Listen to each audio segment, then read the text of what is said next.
Hola queridos amigos, qué gusto saludarles nuevamente. Vamos a iniciar este segundo capítulo de la historia de la salvación y para empezar, como ya es una costumbre, vamos a ponernos en la presencia del Señor. En el nombre del Padre, del Hijo y del Espíritu Santo. Amén. Ven Espíritu Santo, llena los corazones de tus fieles y enciende en ellos el fuego de tu amor. Envía Señor tu Espíritu y todo será creado y se renovarán todas las cosas. Padre Dios, que iluminaste los corazones de tus hijos con la luz del Espíritu Santo, haznos dóciles a este mismo Espíritu para gustar siempre del bien y gozar de sus divinos consuelos. Te lo pedimos por el mismo Jesucristo nuestro Señor. Amén. En el nombre del Padre, del Hijo y del Espíritu Santo. Bien, vamos a continuar con este segundo capítulo. Ya vimos en el video anterior cómo fue la creación del hombre, cómo el hombre cae en el pecado, la serpiente engaña a la mujer y eso trae las consecuencias de la primera desobediencia. Pensaron que iban a ser como dioses, se dejaron engañar y ese pecado de desobediencia trae como consecuencia la expulsión del hombre del paraíso. Y a partir de entonces tiene que trabajar la tierra para empezar a subsistir. Bien, esto que hicieron Adán y Eva provoca que en el hombre todas las generaciones a partir de Adán y Eva nazcan con lo que se conoce como la concupiscencia. La concupiscencia es la inclinación natural del hombre al pecado, de tal manera que esto es lo que hace que el hombre esté siempre tentado, que el hombre esté siempre expuesto a caer en la desobediencia o a caer en el pecado. Y ya vimos que el pecado es todo acto que rompe nuestra relación con Dios. Ese acto puede ser de pensamiento, puede ser de palabra, puede ser de obra o puede ser de omisión. Después hablaremos de la propiamente naturaleza y las clasificaciones del pecado. Pero vamos ahorita a concentrarnos por lo pronto en la fragilidad del hombre. El hombre nace ya con una fragilidad y está expuesto siempre a caer en la tentación. Si el hombre consiente la tentación, va a estar expuesto a caer en el pecado. Por eso es importante ver cómo se da el proceso de la expulsión del hombre, porque primeramente Dios entra en un diálogo con el hombre, después entra en un diálogo con la mujer y posteriormente con la serpiente no hay diálogo, ahí hay una sentencia. Esa sentencia que le da el Señor a la serpiente es precisamente donde nosotros debemos de advertir que con la tentación no debemos dialogar, con el enemigo no debemos platicar, porque el enemigo es muy astuto y tarde que temprano encontrará la manera de hacernos caer en esa tentación de caer en el pecado. La historia de la salvación que vamos a ir viendo es precisamente porque tiene Dios que salvar lo que se ha perdido. El hombre lo ha desobedecido y a partir de la desobediencia el hombre está condenado porque está expulsado de la presencia de Dios. Sin embargo, Dios no quiere la muerte del pecador, sino que se arrepienta y viva. Y precisamente porque Dios quiere que el hombre se arrepiente y viva, constantemente viene al encuentro de él. Vemos la parábola del buen pastor, donde Dios está constantemente a imagen de un pastor buscando a la oveja que se ha extraviado. Así es Dios desde el inicio de la creación, ha estado siempre en búsqueda del hombre. Cuando Adán y Eva son expulsados del paraíso, empieza a poblarse la tierra. Y Dios desde ese entonces está en esa búsqueda constante para que el hombre no se pierda. Todo esto lo vemos a través de los relatos de las Sagradas Escrituras, que es la revelación de Dios. Las Sagradas Escrituras es la palabra de Dios. La Biblia no es un libro que nos hable de Dios, es Dios mismo que nos habla a través de su palabra.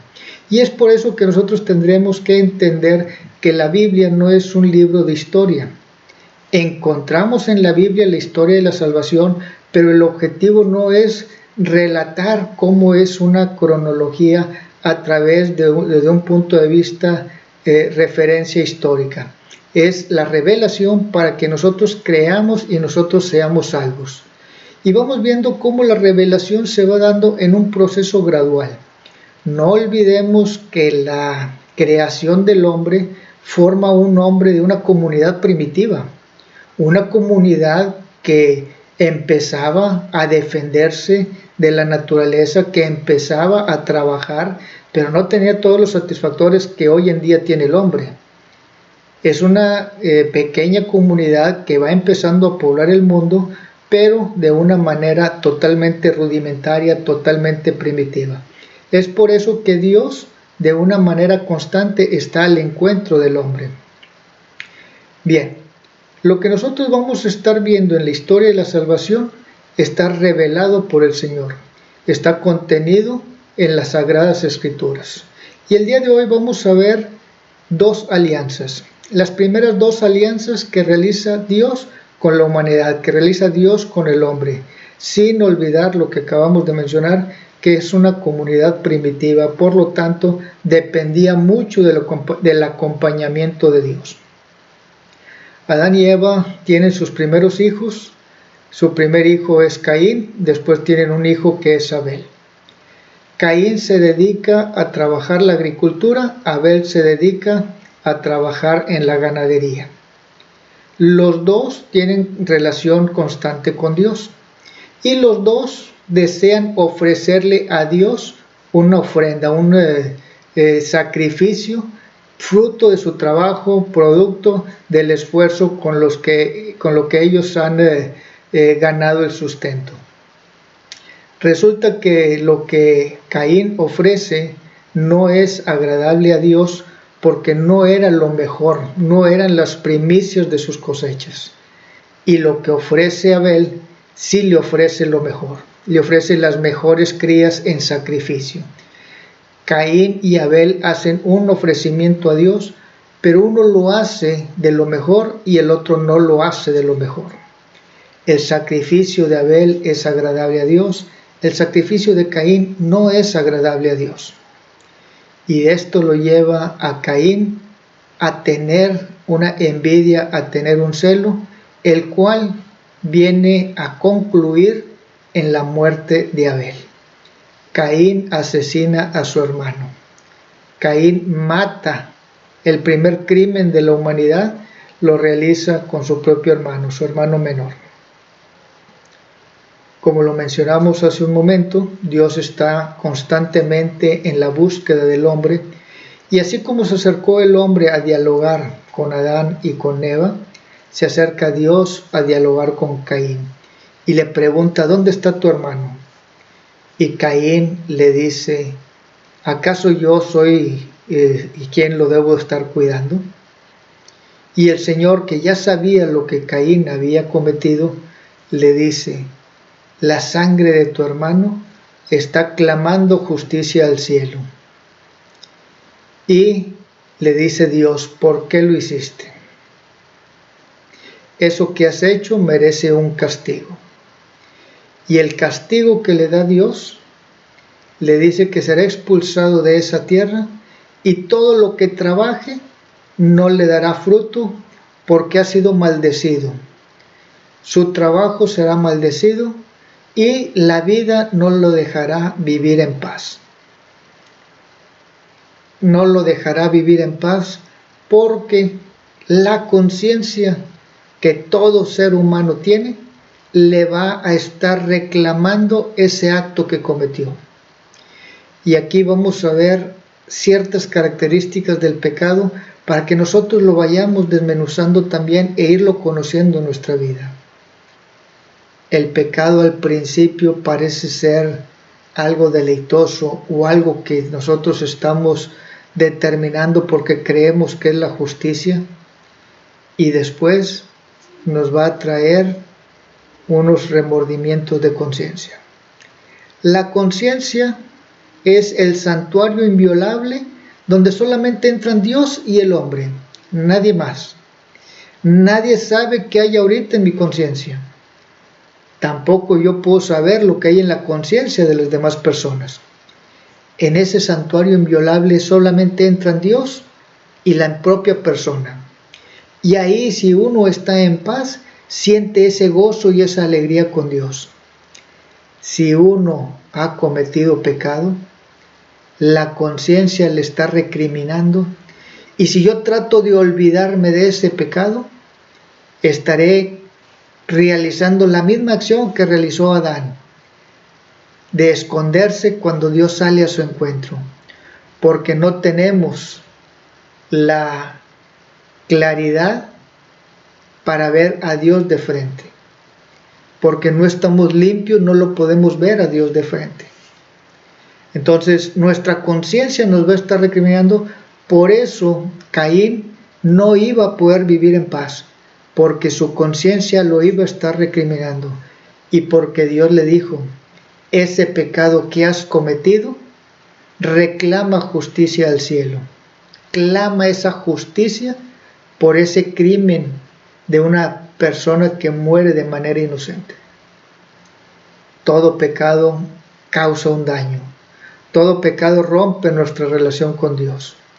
Hay distintas magnitudes en el pecado, pero lo más importante de esto es que todos nuestros pecados pueden ser perdonados. Vemos dos actitudes similares con distintos pecados. Adán, cuando Dios le dice: ¿acaso comiste?, se justificó en la mujer. Caín, cuando le dice Dios: ¿dónde está tu hermano?, se escuda diciendo: ¿acaso yo lo tengo que cuidar? Caín sabía perfectamente que había matado a su hermano. Adán sabía perfectamente que había desobedecido a Dios. Ambos estaban en pecado y ambos fueron encontrados por Dios. No importa cuando estemos en pecado a dónde nos vayamos, Dios nos va a encontrar. Y cuando Dios nos encuentre, hagamos el ejercicio de la reconciliación. Lo mejor que nos puede pasar es reconciliarnos con Dios, no estar huyendo de Dios. La población sigue creciendo, el mundo se sigue poblando, sigue avanzando el tiempo, y después vamos a encontrarnos con otro episodio en donde vamos a ver a un personaje de nombre Noé. Ya la tierra había alcanzado un volumen importante de personas y el mal estaba siendo presente. La concupiscencia, el maligno, estaba trabajando de una manera muy activa para engañar a las personas y hacerlas caer en el pecado.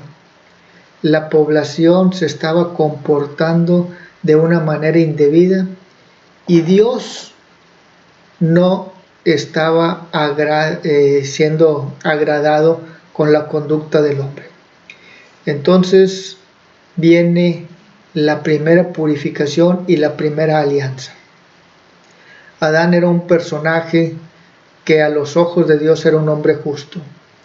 Y le dice Dios: crea un arca, y en esa arca, ¿sí?, van a meterse tu familia, tu familia, una pareja de cada uno de los animales, macho y hembra, y una pareja de cada una de las aves. Crea un arca que va a medir 135 metros de largo, va a medir 22 metros y medio de ancho y 13 metros y medio de alto. Esa arca que vas a construir servirá para que ustedes estén a salvo, todos los animales estén a salvo, todas las especies estén a salvo más bien, porque voy a mandar un diluvio y ese diluvio va a acabar con la humanidad. Va a acabar con todos los seres vivientes, todos los seres animales. Noé empieza a construir esa arca. La gente que lo veía se burlaba de Noé y Noé seguía trabajando porque Noé escuchaba la voz del Señor. Y Noé escuchó lo que Dios quería y Noé cumplió la voluntad de Dios. Después de que hubo terminado de construir esa arca de 135 metros, de 22 metros de ancho, ya se imaginarán el tamaño del arca.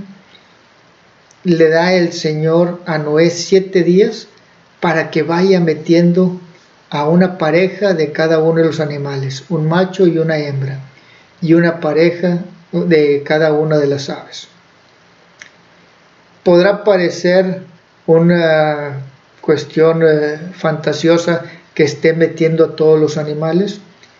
El Señor sabe cómo le hace. Si el Señor fue capaz de crear el cielo y la tierra y todo lo que existe, también era relativamente sencillo para Dios que se pudieran juntar todos estos animales y meterlos en el arca.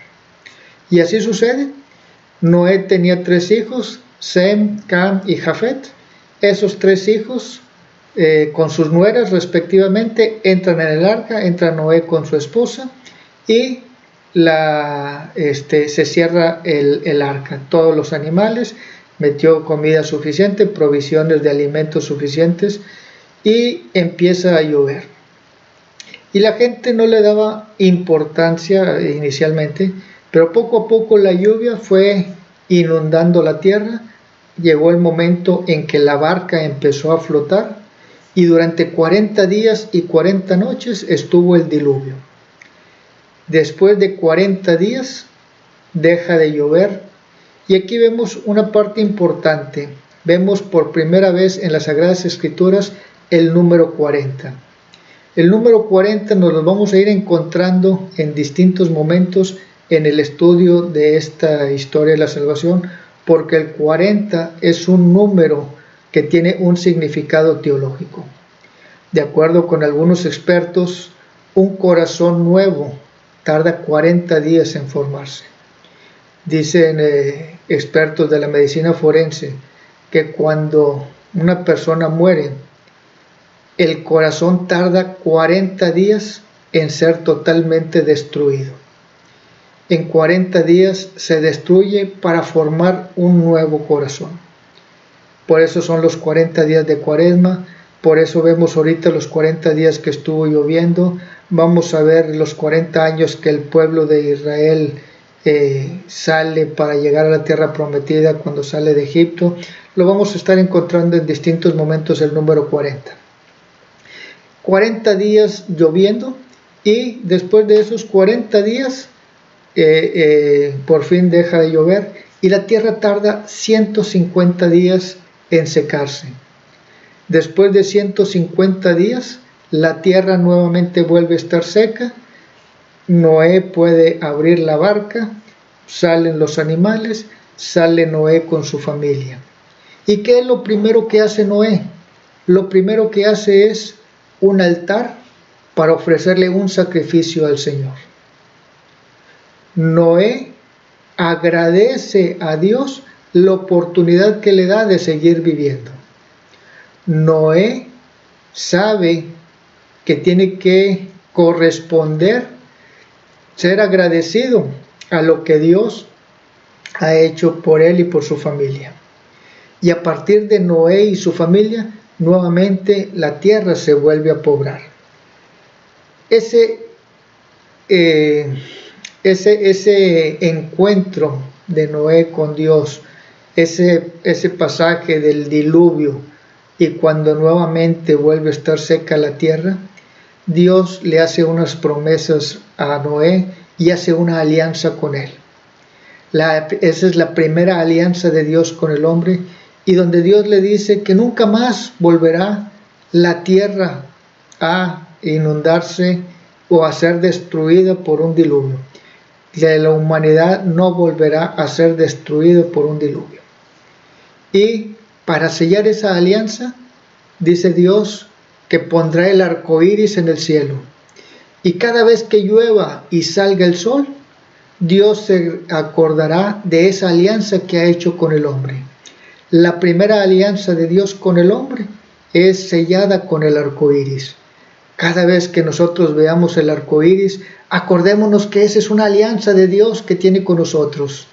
No ignoremos, no olvidemos el arco iris de colores, como dicen todos los cursillistas, de colores, porque de colores Dios sella una alianza con el hombre. La primera alianza la sella con el arco iris.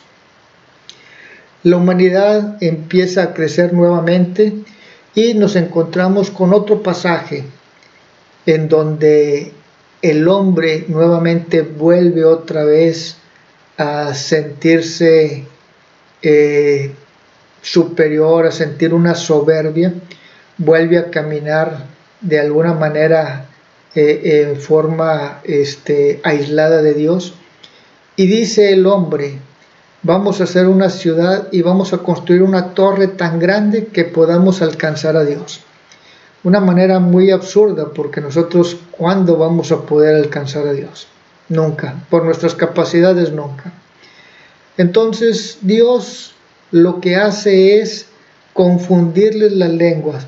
Dios hace que las personas empiecen a hablar de distinta manera, y ese acto de Dios hace que cada una de las personas que hablan de distinta lengua se empiecen a dispersar por el mundo.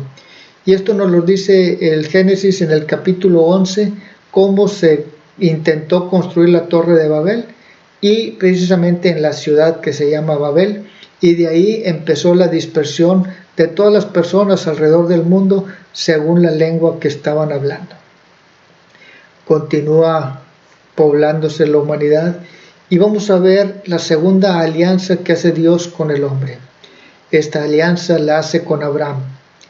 Abraham estaba casado con una persona que se llama Sarai, y el Señor le dice a Abraham que él va a ser padre de una descendencia muy numerosa, tan numerosa que no se podrán contar como la arena del mar o como las estrellas del cielo.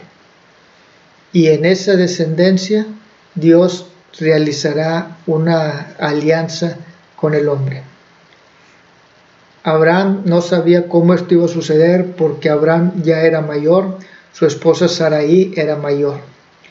Entonces Abraham, pensando de manera humana, sin escuchar la voz del Señor, pensando que esa descendencia se tendría que lograr, tiene intimidad con su sirvienta, con su esclava Agar, y nace el hijo de Abraham, que se llama Ismael.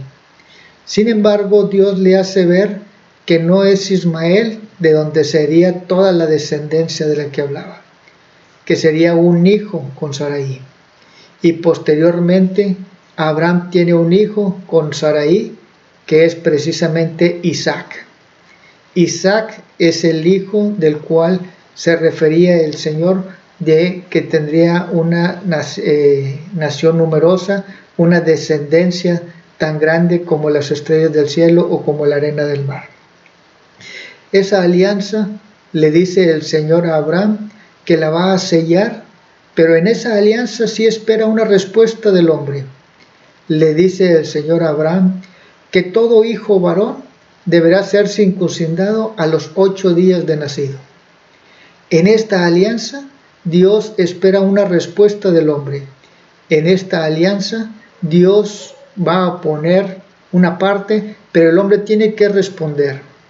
Y empezamos a ver aquí que el hombre tiene que corresponder al amor de Dios, que el hombre tiene que corresponder a esa alianza con Dios. Vamos aquí a concluir, después de haber visto estas dos primeras alianzas: la alianza que hace Dios con Noé, que sella con el arco iris; la alianza que hace Dios con Abraham, que sella con la circuncisión. Mañana o en el próximo video vamos a hablar de las siguientes dos alianzas que hace Dios con el hombre. Vamos a hablar de la alianza de Dios con Moisés, en donde está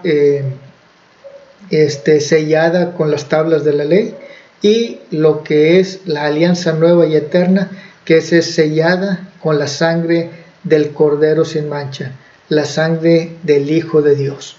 De esas dos alianzas estaremos hablando en el próximo video, junto con otros aspectos importantes dentro de lo que es la historia de la salvación.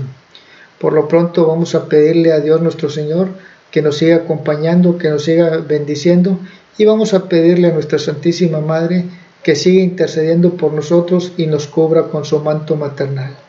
Bajo tu amparo nos acogemos, Santa Madre de Dios, no desprecies las súplicas que te dirigimos en nuestras necesidades. Antes bien, líbranos de todos los peligros, oh Virgen gloriosa y bendita. Ruega por nosotros, Santa Madre de Dios, para que seamos dignos de las promesas de nuestro Señor Jesucristo. Amén. En el nombre del Padre, del Hijo y del Espíritu Santo. Amén. Que Dios los bendiga.